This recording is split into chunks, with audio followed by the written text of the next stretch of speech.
नमस्कार, India news Madhya Pradesh Chhattisgarh में आपका स्वागत है और मैं हूं आपके साथ सचिन दुबे। हाल ही में रिलीज हुई पुष्पा फिल्म का डायलॉग तो आपने सुना ही होगा, मैं रुकेगा नहीं। और सही मायने में यह डायलॉग चरितार्थ हुआ है मध्य प्रदेश के सागर जिले के रहने वाले शांतनु शुक्ला पर। अब आपको समझाते हैं पूरा मामला है क्या। सागर के शांतनु ने साल 2018 में 12वीं की परीक्षा दी थी, लेकिन 12वीं के रिजल्ट से उन्हें निराशा हाथ लगी। शांतनु को 74.8% अंक हासिल हुए, जिसके चलते छात्र को सरकार की मेधावी छात्र योजना का लाभ नहीं मिला। जिसके बाद शांतनु ने माध्यमिक शिक्षा मंडल में रीटोटलिंग के लिए आवेदन किया, जिसमें छात्र शांतनु को सफलता नहीं मिली। जिसके बाद शांतनु ने हाईकोर्ट का रुख किया और शांतनु लगातार 3 साल तक कोर्ट में पेशी करता रहा। शांतनु को खुद पर आत्मविश्वास था कि उसने कड़ी मेहनत की है, उसके अंक बढ़ने चाहिए और अंत में हुआ भी यही। इस लड़ाई में शांतनु की जीत हुई और दोबारा उसकी कॉपी जांचने पर शांतनु ने 80.4% अंक हासिल की। ऐसे में शांतनु अब सरकार की मेधावी छात्र योजना का लाभ लेने के लिए आवेदन करने की बात कह रहे हैं, ताकि उन्हें आगे की पढ़ाई में सरकार की ओर से मदद मिल सके। तो आज इसी खास मुद्दे पर करेंगे चर्चा। हमारे साथ कुछ खास मेहमान भी जुड़ेंगे, लेकिन उससे पहले आपको सुनाते हैं शांतनु की कहानी और उन्हीं की जुबानी। परीक्षा का रिजल्ट 2018 में आया था, जिसमें मेरे बुक कीपिंग एंड अकाउंटेंसी में मेरे 50 अंक आए थे और कुल प्रतिशत 74.8 थे, जिसमें 1 नंबर के कारण मेरा मेधावी छात्र योजना में रह गया था। इसके पश्चात मैंने फिर इसकी कॉपी निकलवाई तो उसमें औसतन मार्किंग की गई थी, जिसमें सभी प्रश्नों में सही टिक लगी थी, लेकिन अंकों में 1 नंबर 2 नंबर ऐसे अंक मिले थे। जब मैंने स्कूल में विशेषज्ञों से एवं कोचिंग संस्थाओं में उस कॉपी को चेक करवाया तो उन्होंने बोला कि इसमें कम से कम 84-85 अंक बन रहे हैं तुम्हारे, इसमें तो कोर्ट को चैलेंज करो। तब मैंने अपने जीआजी और घर के लोगों से संपर्क किया तो उन लोगों ने मुझसे बोला कि आप कोर्ट में चैलेंज करो। मेरा केस के लिए आगे बढ़ाया और जबलपुर से एडवोकेट रामेश्वर सिंह ने मेरा केस लड़ा, जिससे इस केस में मेरी 44 पेशियाँ हुई और अभी 10 अक्टूबर 2021 को इसका आदेश आया, जिसके तहत कॉपी रिवैल्यूएशन और कोर्ट के लिए आदेश दिया गया, कोर्ट द्वारा आदेश दिया गया। 21 तारीख को मेरी नई मार्कशीट आई, जिसमें मेरे 28 अंक अधिक मिले मुझे उसमें। अभी उसका समय तो निकल चुका है मेधावी छात्र योजना का। इसका मेरे से मतलब आश्वासन दिया गया है कि आप आवेदन दें डीओ ऑफिस में और भोपाल में सचिव के लिए।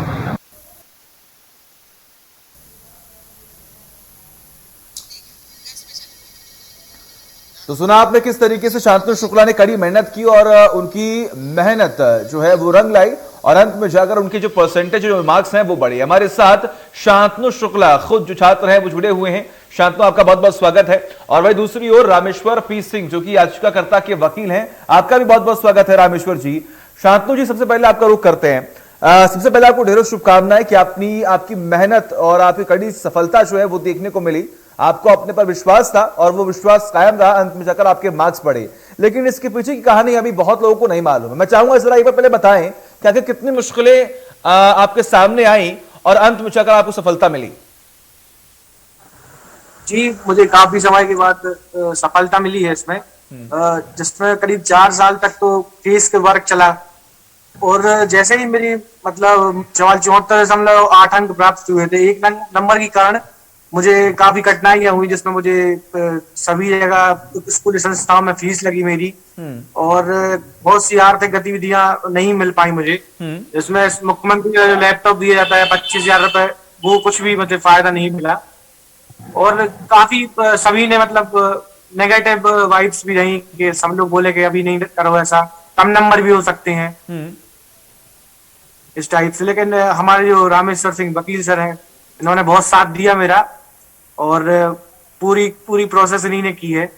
3 साल तक लड़े कोर्ट में और कोविड के टाइम भी इन्होंने मतलब पेशियां की, जिस कारण ये परिणाम अच्छा आया। ठीक है, नहीं देखिए, आपने कड़ी मेहनत की, आपको अपने पर भरोसा था कि आपने जो मेहनत की है और उस मेहनत के हिसाब से अगर आपने आंसर्स दिए हैं तो आखिर उसका रिजल्ट भी अच्छा होना चाहिए। वकील साहब का रुख कर लेते हैं। वकील साहब, आपको भी ढेर शुभकामनाएं। 3 साल की कड़ी मेहनत के बाद आपकी मेहनत रंग लाई। लेकिन सर देखिए, बड़ा सवाल है इसके पीछे कि अगर ऐसे कई बच्चे ऐसे होते हैं, अगर उनको मार्क्स मिलते तो वो संतुष्ट होते हैं कि ठीक है, हमने इतनी मेहनत की थी, हमें इतने मार्क्स मिल गए, फर्स्ट डिवीजन से हम पास हो गए। लेकिन जिस तरीके से शांतनु ने किया काम, वो काबिल तारीफ है। लेकिन बड़ी बात यह है कि ऐसे बहुत सारे मास्टर्स हैं जो ऐसे ही कॉपी चेक करते होंगे और कई बच्चों के मार्क्स बहुत कम आते होंगे। जी जी।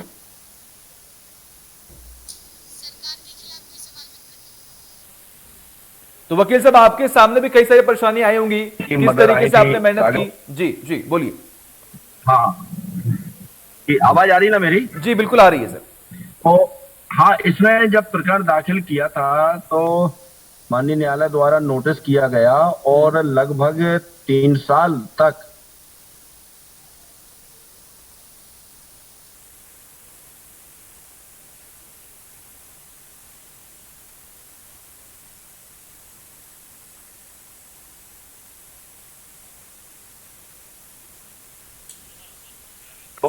आवाज आ रही मेरी? जी आ रही है सर। हाँ हाँ, जवाब दाखिल नहीं किया और अक्टूबर 2021 में मामला अंतुगत्वा डिस्पोज ऑफ हुआ और माननीय न्यायालय द्वारा आदेश दिया गया कि इनकी जो कापियां हैं उसका रिवैल्यूएशन किया जाए और नंबर बढ़ते हैं तो फ्रेश मार्कशीट इशू की जाए और उसका जो निर्धारित शुल्क है वो निर्धारित शुल्क भी पिटिशनर शांतनु द्वारा भोपाल जाके जमा किया गया। और 3 साल बाद जब कापियां चेक हुई तो उसको तो चूंकि जो उसने बच्चे ने बताया था तो उसके हिसाब से उसका वैल्यूएशन सही था, लगभग 28-30 मार्क उसको कम मिले थे। ये पूरा रिकॉर्ड था और पूरा प्री वैल्यूएशन भी कराई थी उसने काफी, और जो उसका असेसमेंट था उसके अनुरूप तो उसको मार्क अवार्ड हुए हैं और शायद अब तो वो ग्रेजुएट भी हो गया होगा। तो ये मार्कशीट नई जारी हुई है। तो जितने भी प्रतिभावान छात्रों को जो शासन की विभिन्न योजनाओं का लाभ मिलता है वो वंचित रहा है इन सारे लाभों से। और महत्वपूर्ण पहलू ये है कि वो एक प्रकार से, आज पिताजी भी नहीं थे उस समय के, केवल माताजी थी और माताजी भी केवल कोविड सेकंड वेव में भी समाप्त हो गई, अकेला बच्चा बचा है, लेकिन फिर भी इतना संघर्ष करके उसको सफलता मिली है, वो धन्यवाद का पात्र है। लेकिन इसमें प्रशासन की बहुत बड़ी लापरवाही है कि इतनी उपेक्षा पूर्वक कापियां जांची गई हैं कि उसने सही आंसर भी लिखा, उसमें 0 नहीं दिए। ऐसे ही और बच्चों के साथ अन्याय होता है, लेकिन सारे बच्चे कोर्ट नहीं आ पाते हैं, मार्गदर्शन भी उनको नहीं मिलता है, उसी को मान के अपना आगे पढ़ाई जारी रखते हैं। तो ऐसे कई केस हैं। शांतनु के अलावा भी ऐसे मैंने कई मुकदमे किए हैं कि बच्चों के 10-10, 15-15, 20-20 नंबर तक बढ़ते हैं और इस शांतनु का तो 28 नंबर सीधा बढ़ा है, जबकि उसका असेसमेंट 34 नंबर का था। जो मुझे याद है कि शायद 34 नंबर कम दिए गए हैं, ऐसा उसने बताया था। पूरा 2 वैल्यूअर से वो काफी चेक करा के भी लाया था और बड़ा कॉन्फिडेंट लड़का है, मेहनती भी है। नहीं बिल्कुल होना भी चाहिए सर। देखिए आपसे बेहतर कोई नहीं समझ सकता कि आपने कितनी मेहनत की है और क्वेश्चंस के आंसर आपने कितने बेहतर तरीके से आप लिख कर आए हैं। लेकिन शांतनु देखिए, यही है आज हमने ये मुद्दा इसीलिए उठाया है कि प्रशासनिक अधिकारियों की तरफ से भी एक बड़ी लापरवाही हुई। वो टीचर्स जो कॉपी जांच करते हैं, क्या वो लापरवाही करते हैं? लापरवाही करते हैं, जिसका नतीजा आपको 3 साल गंवाना पड़ा। लेकिन 3 साल के बाद आपने कड़ी मेहनत की तो आपको वो सफलता भी मिली। लेकिन ऐसे बहुत सारे छात्र हैं जो शायद ये मान लेते होंगे कि जितना मार्क्स हमें दिया जा रहा है वो हमारे लिए काफी है। जी, ये बात सही है। लगभग 1-8% बच्चे ही कोर्ट आते हैं, 1-8% भी नहीं। बहुत ही कम बच्चे जिनको पूर्ण विश्वास होता है। जैसे मैं थोड़ा सा, यदि आप परमिट करें तो मैं एक लिंक करना चाहूंगा कि जैसे भी पीएससी का मामला चल रहा है कि हजारों छात्रों को कम नंबर दिए हैं, माने सही आंसर लिखने पर भी उनको मार्क अवार्ड नहीं किए और वो प्री क्वालिफाइड नहीं हो पाए, मेंस परीक्षा में अपीयर नहीं हो पाए। लेकिन मुश्किल से 25-30 ही बच्चे आए हाई कोर्ट और उनको रिलीफ मिला है। हाई कोर्ट कोर्ट ने बोला है all person are entitled to appear in the main examination. तो कई बच्चे हैं जो जागरूक नहीं या अफोर्ड नहीं कर सकते। क्योंकि मैं तो इस प्रकार के जो गरीब बच्चे हैं नॉमिनल, उसमें ही मैं लोगों की मदद करता हूँ। कोई मैं लोगों से फीस चार्ज नहीं करता। जो भी उसके नॉमिनल खर्चे हैं वही खर्चों में ही हम लोगों को न्याय दिलाने का काम करते हैं। लगभग 22 साल हो गए हैं। कई मामले आते हैं मेरे पास इस प्रकार के। नहीं बिल्कुल, देखिए आवश्यकता है आप जैसे लोगों की, इस प्रदेश को, इस देश को, जो ऐसे बच्चों के लिए लगातार दिन रात खड़े होते हैं। और इसी का नतीजा है कि आज शांतनु जो हैं वो सफल हो चुके हैं। शांतनु जी का रुख कर लेते हैं। शांतनु, अब आगे अगर हम बात करें, जिस चीज के लिए आपने मेहनत की कि सरकार आपकी सहायता करे, आने वाले वक्त में जो आप पढ़ाई पढ़े हैं उसमें आर्थिक सहयोग करे, शांतनु आगे का जो कदम है, जो स्टेप है, वो क्या होगा? किस तरीके से तमाम तैयारियां आपकी चलने वाली हैं? और उसमें भी कहीं ना कहीं मुश्किलें होंगी, क्योंकि 3 साल आपका शायद जो है वो खत्म हो गया और आज वो 3 साल में आप कहीं आगे होते। जी, मैं सबसे पहले तो इसके लिए जिसके कारण मैंने लड़ाई लड़ी थी कि 1 नंबर से मेरा मेधावी छात्र योजना पर रह गया, तो उसके लिए पहले मैं अप्लाई करूंगा। इसके बाद जैसे ही वो होता है, फिर उसके बाद मैं कोर्ट में क्लेम भी करूंगा इसके लिए, क्योंकि मेरे 4 साल खराब हुए हैं, इस कारण मुझे बहुत सी सुविधाएं नहीं मिल पाई। और आर्थिकता के साथ साथ सभी को हक के लिए लड़ना चाहिए। और मेरे गार्जियंस, मेरे परिवार वालों ने भी मेरा बहुत साथ दिया इसमें। और सदका तो फिर है ही। बिल्कुल शांतनु, क्या आपकी किसी अधिकारी से बात हुई थी इस पूरे मामले को लेकर कि अब मेरे परसेंटेज जो है वो बढ़ चुके हैं, मुझे जो योजना है, विद्यार्थी योजना, उसका लाभ चाहिए, तो क्या उसके लिए क्या प्रोसेस, क्या बताई गई? जी, जब मैंने मतलब स्कूल में मार्कशीट के लिए मुझे बुलाया गया प्रिंसिपल द्वारा, तो जब मैंने उनसे बात की तो उन्होंने मुझसे ये कहा कि आप एक आवेदन दें डीओ ऑफिस में सागर में, और एक आवेदन दें आप जन सुनवाई भोपाल में। तो मैंने उनसे बोला कि अब मैं अपने हक के लिए इतना लड़ा हूँ, अब मुझे फिर क्या भोपाल भी जाना पड़ेगा? तो वो कहने लगे फॉर्मेलिटी वगैरह यही बस, वो 25,000 बस मिलेंगे तुमको, बाकी और कुछ नहीं आगे करना। इस टाइप की बात उन्होंने बोली मुझसे। नहीं देखिए, ऐसा मतलब उन्होंने कोई जानकारी। वकील साहब देखिए, एक चूक की वजह से कितनी मुश्किलें सामने आई और कितनी मुश्किलों का सामना करना पड़ा, वो हम देख पा रहे हैं, हम समझ पा रहे हैं। लेकिन वकील साहब ये बताइए, और भी जो ऐसे बच्चे हैं जिनके मन में संशय है, जिनके मन में ये सवाल होता है कि शायद मैं इससे अधिक नंबर हासिल कर सकता हूं अगर मैं इसकी वापस से वैल्यूएशन कराता हूं, तो क्या स्टेप होंगे? सर मैं चाहता हूं कि आप एक बार खुलकर बताएं कि क्या क्या आपको स्टेप लेने होंगे। आपको डरने की जरूरत नहीं है, ये आपका अधिकार है। क्या है सर कि बच्चों को और अभिभावकों को अपने चाहिए, और सबसे महत्वपूर्ण तथ्य होता है कि जो संबंधित प्राधिकारी हैं, जिस प्रकार से लापरवाहियां की जा रही हैं, तो बच्चों में भी इतना कॉन्फिडेंस होना चाहिए कि यदि यहाँ से न्याय हमको नहीं मिलता है तो हमारे लिए डायरेक्ट हाईकोर्ट के दरवाजे खुले हैं, और जो भी व्यक्ति अपनी जेन्युइन मांग को लेकर के आते हैं तो उनको निश्चित रूप से न्यायालय के माध्यम से उनको न्याय मिलता है। और कई ऐसे बच्चे हैं, मैं तो आपको बताया, फिगर ही बताया है कि 1% बच्चे तक भी कोर्ट नहीं आ पाते हैं, जो नंबर मिलते हैं उसी में संतुष्ट हो जाते हैं। लेकिन एक्सेप्शनल शांतनु जैसे कुछ ऐसे बच्चे रहते हैं कि जिनको इतना आत्मविश्वास रहता है कि नहीं, हमने जो लिखा है उसमें कम नंबर दिए हैं और मैं इसको लड़ूंगा, और जब वो लड़ते हैं तो उनको विजय मिलती है, उनको सफलता मिलती है। तो मैं यही कहूंगा कि हमारे सारे पेरेंट्स को और हमारे बच्चों को अपने अधिकारों के प्रति जागरूक रहना चाहिए, और कोई भी सरकार की अथॉरिटी अंतिम अथॉरिटी नहीं होती है। यदि कहीं अन्याय होता है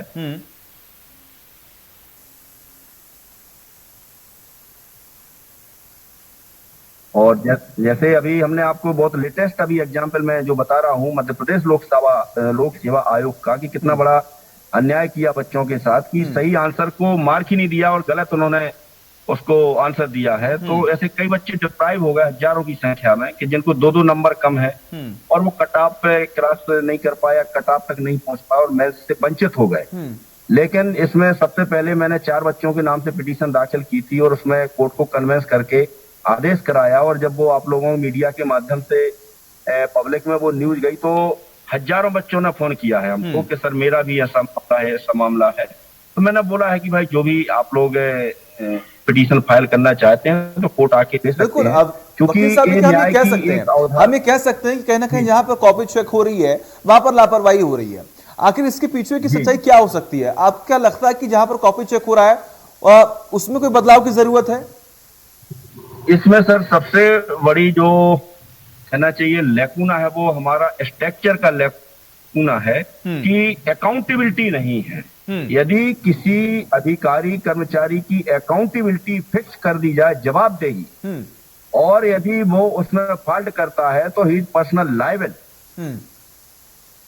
इस प्रकार की कानून देश और प्रदेश में जरूरत है कि जो अधिकारी कर्मचारी जो काम करता है वो उसके प्रति अकाउंटेबल होना चाहिए। अकाउंटेबल के साथ साथ में यदि कोई गलतियां उसमें होती हैं तो he is liable to personal prosecute. ये व्यवस्था जब नहीं होगी तब तक इसी प्रकार की लापरवाही की जाती रहेंगी। आज ऐसे हजारों बच्चों की भविष्य बर्बाद हो चुके हैं, क्योंकि हर वक्त बच्चा शांतानु या साहस और संघर्षशील नहीं हो सकता है। तो सिस्टम में बहुत बड़ी खामियां हैं। और बिल्कुल, देखिए सिस्टम में बहुत बड़ी खामी है। एक तरफ सरकार दावे करती है और कहीं ना कहीं सरकार के दावों को कहीं ना कहीं पलीता लगाने के लिए ये प्रशासन जिम्मेदार है, वो अधिकारी जिम्मेदार है जिनकी ये जिम्मेदारी होती है कि बच्चों के भविष्य को हम किस तरीके से सिक्योर कर सकते हैं, लेकिन उन्हीं के साथ खिलवाड़ करने की पूरी कोशिश इनकी होती है। अगर जहां सही तरीके से होती तो शायद आज शांतनु के वो 3 साल बर्बाद नहीं होते और इतनी मेहनत इतना पैसा खर्च नहीं होता। लेकिन शांतनु, सवाल मेरा आपसे ही है कि आप खुद भुक्तभोगी हैं, आप ये समझते होंगे कि किस तरीके से आपके परिवार के खुद लोग जो है वो तंज कसते होंगे, इसके अलावा आसपास के लोग जो है वो भी तंज कसते होंगे, लेकिन कहीं ना कहीं आपने वो मजबूती दिखाई, आपने ये करके दिखाया। लेकिन ऐसे बहुत सारे छात्र हैं जिनके लाइफ के साथ, जिनके भविष्य के साथ खिलवाड़ होगा और वो चुपचाप बैठे होंगे, तो आप उन्हें क्या कहना चाहते हैं? मैं ऐसे बच्चों के लिए ये कहना चाहूंगा कि सब लोग अपनी लड़ाई लड़ें और हक के लिए लड़ना जरूरी भी है। क्या है, कुछ चीजें संपूर्ण नहीं हो पाती सभी पे कुछ समय पे, लेकिन अपन को जरूरी है कि उसके लिए लड़ाई तो लड़ना चाहिए। और जैसे मेरी 4 साल बाद समय भले लग गया लेकिन जीत हुई, ऐसा हर बच्चे की होगी, लेकिन लोग ये सोच के रह जाते हैं कि काय को अपन समय खराब होगा।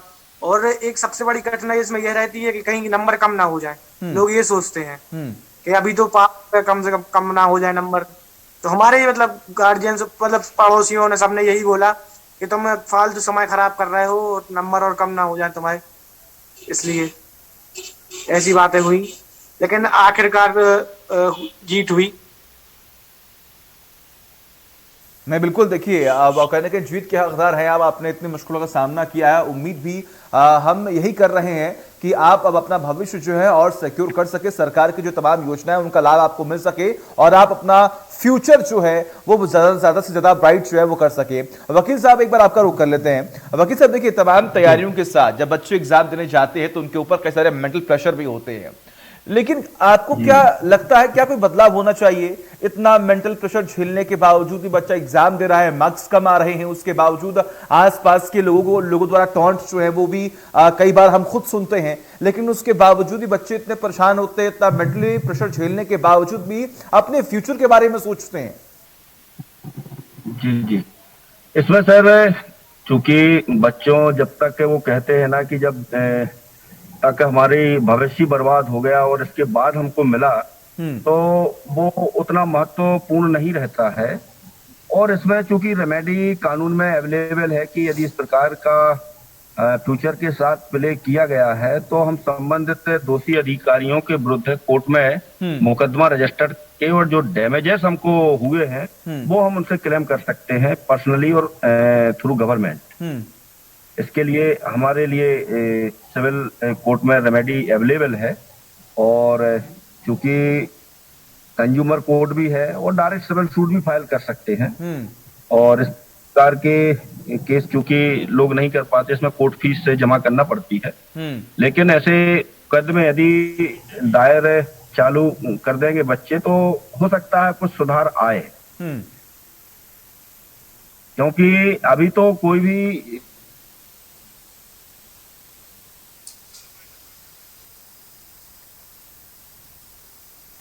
चलिए ठीक है। शांतनु जी, आपका बहुत बहुत शुक्रिया। वकील साहब, आपका बहुत बहुत शुक्रिया अपना कीमती वक्त देने के लिए और ये बताने के लिए कि अगर आपको खुद पर भरोसा है तो आप सारी मुश्किलों का सामना करने के बावजूद भी आप जंग जीत सकते हैं। और ये जंग शांतनु ने जीत ली है और उन लोगों का मुंह बंद कर दिया जो उन्हें तंज कस रहे थे। लेकिन अंत में जीत उन्हीं की हुई और यही उम्मीद हम सारे छात्रों से करते हैं कि अगर आपको खुद पर भरोसा है तो आप क्या कदम उठा सकते हैं, यह भी हमने आपको बताया। और प्रशासनिक अधिकारियों से भी हमारी ये अपील है कि बच्चों के भविष्य के साथ खिलवाड़ न करके उनकी कॉपियां सही तरीके से जांच करें और उनके भविष्य को और सिक्योर करें। एक ब्रेक।